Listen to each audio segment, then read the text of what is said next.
For our friends who have passion for doing things for themselves, namely DIY, I will make a relatively detailed explanation of how to installing your own CPU. Hoping this video would be beneficial to you.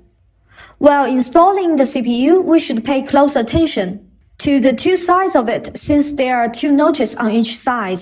In order to install it correctly, the two notches should match the two notches on the CPU installing area. Looking over it, you will notice a tiny indicating arrow on the CPU, which should point at the lower left corner. To keep these two keynotes in mind, then you are able to rightly claim the CPU.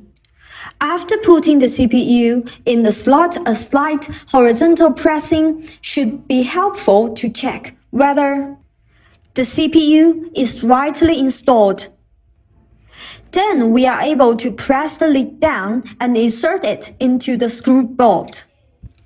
Pushing down the level stick and put it into the slot will used to be its root position. You can put it back opposite the way you make it out of the slot. After that, the protecting cover will be released naturally, and here comes the successful installing of our CPU.